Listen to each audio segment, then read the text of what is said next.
Tangazo maalum. PMP Company Limited inawaletea huduma rasmi za uchoraji wa ramani za kisasa za majengo pamoja na ujenzi wake. Wanatoa ramani za nyumba za aina zote, iwe ghorofa au za kawaida, kwa mifumo ya kawaida, grading pamoja na mengine. Pata huduma bora za kisasa na za kuaminika kwa viwango vya hali ya juu. Wanapatikana na wanatoa huduma zake kutoka Tanzania, Kongo, Rwanda, Kenya pamoja na Msumbiji. Sasa pia usikose huduma ya ujenzi wa choo cha kisasa cha kudumu kwa miaka yote. Wasiliana na PMP Company Limited kupitia 0768 64 32 43 ili upate huduma za kitaalamu na za uhakika. Sasa katika dunia ya sasa ni bora uwe na marafiki vichaa machizi kabisa ambao mkitangaza kufanya jambo lenu wasiwepo wa kurudi nyuma au kukwamisha mpango. Yaani uwe na rafiki ambaye kufanya maamuzi magumu kwake ni jambo la kawaida, ndiyo kitu kinampa jeuri kali sana Urusi. Juzi tulikuwa na tetesi kwamba Marekani imemuomba Putin akutane na viongozi wa Iran wafanye mazungumzo ya kumaliza uhasama uliopo kati ya Iran pamoja na Marekani, lakini kubwa zaidi ni kuishawishi Iran iache mpango wa kutengeneza viwanda vya kutengeneza silaha za nyuklia. Sasa majibu waliotoa Iran yanakatisha tamaa kabisa. Kiongozi mkuu wa Iran Ayatollah Al-Khamenei amesema anakataa mpango wa Marekani wa mazungumzo kati ya mataifa hayo mawili kwa sababu lengo la mazungumzo hayo ni kuweka vikwazo kwa uwezo wa Irani wa kutengeneza makombora yenye masafa marefu na kudhibiti ushawishi wake katika eneo la Mashariki ya Kati. Katika tamko lake la Machi 8 mwaka 2025, Khamenei ijapokuwa hakuitaja Marekani moja kwa moja, lakini amesema kwamba serikali dhalimu inaendelea kusisitiza juu ya mazungumzo, huku akikazia kwamba mazungumzo yao hayalengi kutatua matatizo bali ni kwa ajili ya tufanye mazungumzo ili waweze kulazimisha matakwa yao kwa upande mwingine unaoketi mezani. Kauli ya Khamenei inakuja siku moja baada ya Rais Donald Trump wa Marekani kukiri kwamba alimtumia Khamenei barua akiomba makubaliano mapya na Teheran ili kudhibiti mpango wake wa nyuklia unaoendelea kwa kasi na kuchukua nafasi ya makubaliano ya awali ambayo Marekani ilijiondoa katika muhula wake wa kwanza madarakani. Khamenei alisema madai ya Marekani yangekuwa ya kijeshi na pia yangehusu ushawishi wa Irani katika ukanda huo. Anasema yatahusu uwezo wa ulinzi, uwezo wa kimataifa wa taifa hili. Watataka Irani isifanye mambo fulani, isikutane na watu fulani, isiende sehemu fulani, isizalishe bidhaa fulani, na masafa ya makombora yasingeweza kutengenezwa kwa viwango fulani. Je, kuna mtu yeyote anayeweza kukubali masharti haya? Khamenei, ambaye ana uamuzi wa mwisho katika masuala yote ya taifa la Iran, amesema mazungumzo kama hayo hayatalenga kutatua matatizo kati ya Iran pamoja na mataifa ya Magharibi. Anasema haya si mazungumzo, ni amri za kulazimisha. Alizungumza Ayatollah Khamenei Trump alipokuwa akizungumza na vyombo vya habari katika ofisi ya Oval siku ya Ijumaa. Hakutaja moja kwa moja barua hiyo. Hata hivyo, alitoa kauli iliyoweza kutafsiriwa kama tishio la hatua za kijeshi, akisema tuna hali inayohusiana na Irani ambapo kitu fulani kitatokea hivi karibuni, na maanisha hivi karibuni sana. Jaribio lake la kufanikisha mazungumzo linakuja wakati ambapo Marekani na Israel zimesisitiza kuwa hazitaruhusu Irani kupata silaha za nyuklia, hali ambayo imezua hofu ya uwezekano wa mvutano wa kijeshi, huku Teherani ikiendelea kurutubisha uranium karibu kwa kiwango ambacho kinahitajika hasa kwenye utengenezaji wa silaha za nyuklia, kitendo ambacho kwa kawaida huwa kinafanywa na mataifa yenye silaha za nyuklia au silaha za atomic. Sasa Iran na yenyewe tunaona inafanya vitendo hivyo. Teherani kwa muda mrefu imekuwa ikisisitiza kuwa mpango wake wa nyuklia ni kwa matumizi ya amani, ingawa maafisa wameendelea kutoa vitisho vya kuunda bomu, huku mvutano ukiendelea na Marekani kuhusu vikwazo vyake na pia Israel, huku usitishaji wa mapigano ukiwa tete katika vita vyake dhidi ya Hamas katika ukanda wa Gaza. Mwishoni mwa Agosti mwaka 2024, Khamenei katika hotuba yake alifungua mlango wa uwezekano wa mazungumzo na Marekani, akisema hakuna madhara katika mazungumzo na adui. Hata hivyo, hivi karibuni kiongozi huyu mkuu amelegeza msimamo huo, akisema kwamba mazungumzo na Marekani sio yenye busara, hekima wala heshima baada ya Trump kupendekeza mazungumzo kuhusu nyuklia na Teherani. Sasa hapa nataka niwafungulie kitu kimoja. Marekani ameamua kujipendekeza kwa Urusi kama mjinga, ila ana targeti zake za mbele sana. Kwanza ifahamike, Marekani ana mpango kabambe wa kuifanya Israel liwe taifa lenye nguvu kubwa Mashariki ya Kati, jambo ambalo linatatizwa na uwepo wa Irani katika ukanda huo. Kivipi? Nitawafafanua. Naomba tuanze mbali kidogo, halafu nitawaambia kwa nini Marekani anajibembeleza kwa Urusi. Unapoongelea ukanda wa Mashariki ya Kati, ni ukanda ambao una umuhimu mkubwa sana duniani kwa sababu za kiuchumi, kijeshi, kisiasa na kidini. Tunaposema ukanda wa Mashariki ya Kati una umuhimu kiuchumi, huko tunamaanisha kwamba katika ukanda wa Mashariki ya Kati kuna mafuta pamoja na gesi asilia. Mashariki ya Kati ina akiba kubwa zaidi ya mafuta duniani, hasa katika mataifa ya Saudi Arabia, Iran, Iraq, Kuwait pamoja na Falme za Kiarabu. Hii inalifanya eneo hili kuwa na ushawishi mkubwa katika soko la nishati kupitia OPEC. Lakini pia ukanda huo kiuchumi una umuhimu mkubwa kwa sababu ni njia kuu za kibiashara. Ukanda huu wa Mashariki ya Kati unadhibiti njia muhimu za biashara kimataifa kama ule mlango wa Hormuz kupitia Ghuba ya Uajemi pamoja na ule mfereji wa Suez, ambayo misafara ya baharini kati ya Asia na Ulaya imekuwa ikifanyika kwa kiwango kikubwa kupitia mfereji wa Suez. Tunapoongelea umuhimu wa kijeshi na kiusalama, ni kwa sababu eneo la migogoro Mashariki ya Kati mara nyingi limekuwa kitovu cha migogoro kama vile vita vya Iraq, mgogoro wa Syria, mzozo wa Israel pamoja na Palestina, na uhasama kati ya Iran pamoja na Saudi Arabia, ambapo inafanya migogoro hiyo kuwa faida kwa mataifa ambayo yanauza na kutengeneza silaha kama vile Marekani. Ndio maana eneo hilo analipambania vibaya mno huyo Marekani. Lakini mfahamu kwamba ukanda huo kuna uwepo wa mataifa makubwa kama Marekani, Urusi pamoja na China ambayo yana maslahi makubwa kijeshi na kiuchumi katika ukanda huo, mara nyingi kwa kudhibiti vyanzo vya mafuta na kuweka wanajeshi wao kwa ajili ya kulinda ushawishi wao. Kwa hivyo huu ni ukanda muhimu sana kwa sababu mataifa kiongozi wa dunia yapo katika maeneo haya, na hapa tunataja Marekani kaweka wanajeshi wake pale, Urusi kaweka wanajeshi wake pale, China kaweka wanajeshi wake pale. Lakini pia ukanda huu wa Mashariki ya Kati ni uwanja wa mashindano kati ya madola makubwa kama Marekani na Urusi na hata mataifa ya Ulaya ambayo yanashindana kuwa na ushawishi wa kisiasa na kiuchumi. Sasa zamani ilikuwa inaonekana Marekani ndio taifa kiongozi katika ukanda huo, ila katika kipindi cha miaka ya hivi karibuni mambo yamebadilika sana. Ushawishi wa Urusi unakuwa kwa kasi sana, yani kasi ambayo imeishtua vibaya mno Marekani. Lakini katika kumalizia, kwa nini ukanda wa Mashariki ya Kati ni ukanda adimu, ni ukanda muhimu na unapiganiwa kwa wivu mkubwa, ni kwamba Mashariki ya Kati ni kitovu cha dini tatu kuu duniani. Tunapozungumzia Uislamu, makao yake makuu ni kule Maka na Madina, Saudi Arabia. Tunapozungumzia Ukristo, asili yake iko pale Yerusalem, Israel au Palestina. Tunapozungumzia Uyahudi, makao yake makuu yanapatikana pale Israel.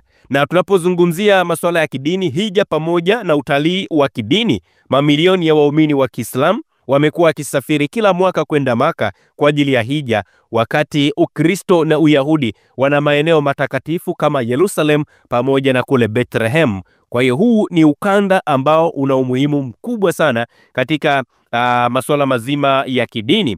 Sasa kutokana na utajiri wa mafuta, ushawishi wa dini na mivutano ya kisiasa, eneo hili linaendelea kuwa na umuhimu mkubwa katika siasa pamoja na uchumi wa dunia, na ndiyo maana mnaona Marekani kwa sasa kupitia Donald Trump wapo tayari kuipoteza Ulaya, wapo tayari kuipoteza kabisa Ukraine ili wawekeze nguvu zao katika ukanda huo. Sasa naomba baada ya kuwapa baadhi ya fakti za muhimu katika ukanda wa Mashariki ya Kati, nirudi kwenye hoja yangu ya msingi kwamba hapa duniani unatakiwa kuwa na marafiki wenye roho mbaya, roho ngumu, wenye maamuzi ya kiume kabisa, haijalishi wanafanya maamuzi mbele ya nani. Twende sawa. Rais Donald Trump mpaka sasa amegundua kwamba karata walioicheza pale nchini Ukraine ni moja kati ya karata za kijinga kuwahi kufanywa na Marekani. Yani kifupi, Marekani kwa Ukraine wamekula hasara ya moja kwa moja. Hakuna faida yoyote walioitengeneza zaidi ya kufilisika, kutengeneza maadui, kujivua nguo na kubwa zaidi kudharaulika na mataifa mbalimbali duniani, na ndiyo maana mnaona Trump ana hasira sana na Rais Volodymyr Zelensky pale anapoambiwa wakae kwenye meza ya mazungumzo hataki. Kwa hiyo macho yake yote yapo huko Mashariki ya Kati kwa Israel, ambapo anataka kulifanya taifa hilo kuwa tochi yake Mashariki ya Kati. Lakini sasa nakutana na kikwazo cha Irani, kama mlivyosikia kauli za kiongozi mkuu wa Irani Ayatollah Khamenei, ambaye ni mshirika wa karibu sana wa Urusi, ni mshirika wa karibu wa Vladimir Putin. Sasa mnielewe vizuri hapa.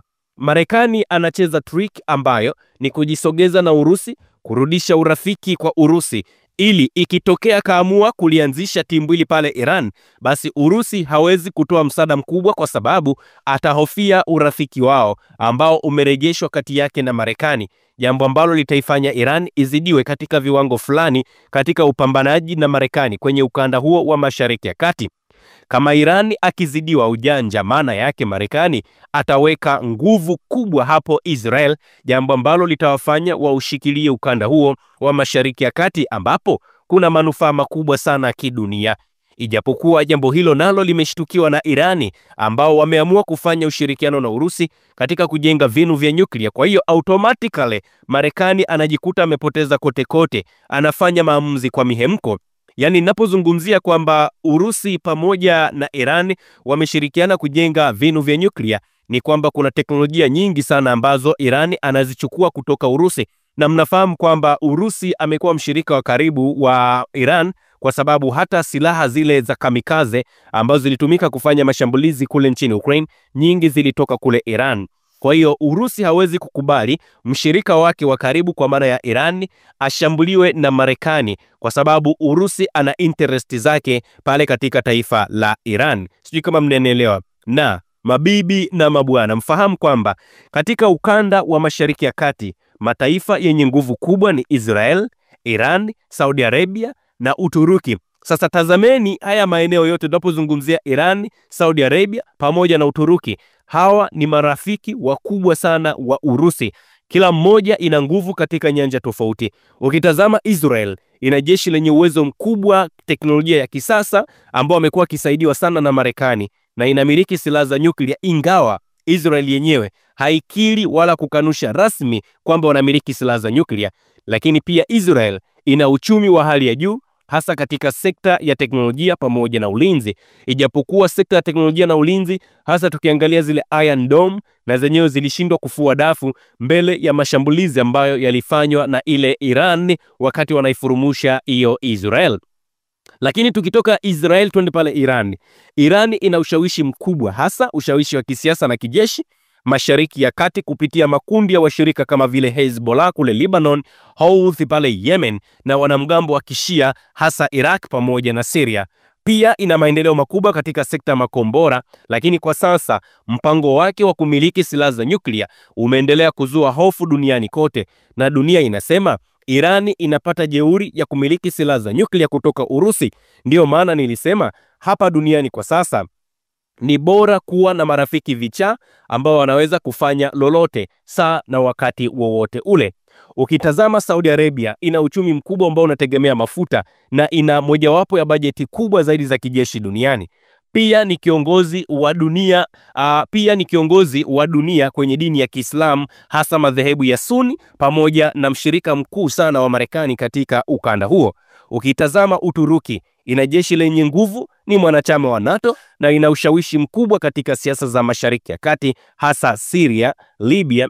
Pia ina uchumi ambao unakuwa kwa kiasi kikubwa sana. Sasa jambo hili limekuwa ni jambo ambalo linaitesa sana Marekani, kwamba anapoona Iran inaendelea kuipiku Israel katika nyanja mbalimbali, na sasa hivi wamesema wanakwenda kutengeneza mabomu au silaha za nyuklia, basi hili linamfanya Marekani aone anakwenda kabisa kupoteza kule Ulaya ya Mashariki, anapoteza Mashariki ya Kati, anapoteza na mataifa mengine yaliyopo Asia pamoja na bara la Afrika. Sasa nadhani watu tutakuwa tunaelewana kwamba ukitaka kutoboa hapa duniani, tafuta marafiki vichaa ambao hawababaishwi na kelele za chura. Yaani Iran isingekuwa uwepo wa Urusi nyuma yake, mbona kitambo Marekani angejichukulia huo ukanda wa Mashariki ya Kati? Ila sasa kisanga kinakuja, wanaanzaje mbele ya Urusi? Sasa wakati tukiongelea swala la kuwa na marafiki vichaa ambao wapo tayari kwa lolote sana wakati wowote. Kim Jong-un ambaye huyu ni rafiki wa karibu wa rais wa Urusi bwana Vladimir Putin, ambaye yeye ni kiongozi wa Korea Kaskazini, tuliona ametembelea kiwanda cha jeshi cha kutengeneza meli za kivita, na sasa wanatengeneza nyambizi ambayo inaendeshwa kwa nguvu za nyuklia na sio tena diesel. Nyambizi hiyo itakuwa na uwezo wa kwenda kasi na kurusha makombora hatari zaidi, ambapo Korea Kaskazini imezindua kwa mara ya kwanza manowari inayotumia nishati ya nyuklia, mfumo wa silaha ambao unaweza kuwa tishio kubwa kwa usalama wa Korea Kusini pamoja na Marekani.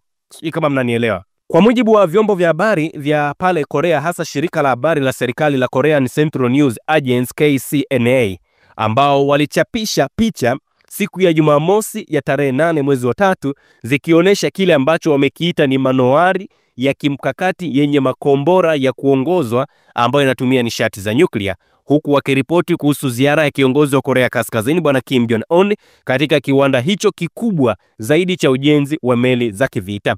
Kwa mujibu wa Moon Kim-siku, mtaalamu ambaye anashughulikia manuali kutoka chuo kikuu cha Hanyang Seoul, meli hiyo huenda ina uzito wa tani 6,000 hadi 7,000 na inaweza kubeba takribani makombora 10, akisema matumizi ya makombora ya kimkakati yanayoongozwa yanaashiria kwamba meli hiyo itakuwa na uwezo wa kubeba silaha za nyuklia, na hili ni tishio kubwa kabisa kwa Korea ya Kusini pamoja na Marekani. Msemaji wa Baraza la Usalama la Taifa la Marekani Brian Hughes alisema kwamba wanafahamu madai haya, lakini kwa sasa hawana taarifa za ziada ambazo wanaweza kuzitangaza, na akasema kwamba Marekani imejitolea kikamilifu kuhakikisha Korea Kaskazini inasitisha kabisa mpango wake wa silaha za nyuklia. Manowari inayotumia nguvu za nyuklia ni moja kati ya silaha za hali za juu kabisa ambazo Kim Jong-un aliapa kuzitengeneza katika mkutano mkubwa wa kisiasa wa mwaka 2021 kama sehemu ya kukabiliana na kile ambacho Korea Kaskazini wanakiita ni ongezeko la vitisho vya kijeshi vinavyoongozwa na Marekani. Na silaha nyingine ambazo bwana Kim Jong-un aliapa kwamba Korea Kaskazini watatengeneza makombora ya masafa marefu ambao yanatumia mafuta, watatengeneza silaha za kasi ya juu hypersonic, watatengeneza silaha au satellite za kijasusi na makombora yenye vichwa vingi vya nyuklia ambayo inafahamika kama multi-warhead missile. Na tangu wakati huo Korea Kaskazini imefanya majaribio kadhaa ili kuweza kujiimarisha hasa katika idara hii ya kijeshi ya pale Korea ya Kaskazini. Na kwa mujibu wa taarifa ambazo zimetolewa, inasemekana kwamba Korea Kaskazini ina manowari 70 mpaka 90 ambazo zinaendeshwa kwa kutumia diesel, moja ya idadi kubwa zaidi za manowari duniani. Hata hivyo, nyingi ni silaha za zamani na zina uwezo mdogo, lakini kwa hivi sasa wanasema wanatengeneza silaha za nyuklia ili waweze kupambana na mataifa yote ambayo ni maadui zake. Na katika taarifa ambazo hazijathibitishwa, inasemekana Korea ya Kaskazini wanapata jeuri kutoka Urusi. Yaani Korea Kaskazini wao wana silaha zao ndio, lakini kwa hivi sasa wameendelea kupata jeuri kutoka Urusi, kwa maana wanatumia teknolojia za Urusi, wanatumia wale wakandarasi wa Urusi pamoja na vitu vingine ambavyo vinatoka kule nchini Urusi ambavyo vimekwenda kutengeneza silaha za nyuklia katika taifa hilo la Korea ya Kaskazini. Na ndio maana nilianza kuzungumza pale juu nikasema kwa hivi sasa hapa duniani wewe tafuta marafiki zako vichaa 3, halafu mkae nao pamoja kwamba tukiamua kulifanya jambo hili tunaliamua na tunalifanya pasipo mtu yoyote ile kutuzuia, hata awe ana nguvu kubwa kiasi gani duniani. Mnaweza mkasema na sisi pia kwenye comment section hapo chini juu ya hiki ambacho kinaendelea. Irani wameigombea Marekani, Korea Kaskazini wanatengeneza silaha za nyuklia. Kwa hiyo ni muendelezo wa ubabe ambao kwa hivi sasa dunia inakuwa nao, kwamba ili uwe na nguvu kubwa zaidi hapa duniani uwe miliki silaha za nyuklia. Hakuna mtu ambaye atakuja kukuchezea hata kidogo. Usisahau kusubscribe, like na kubonyeza alama ya kengele. Asante.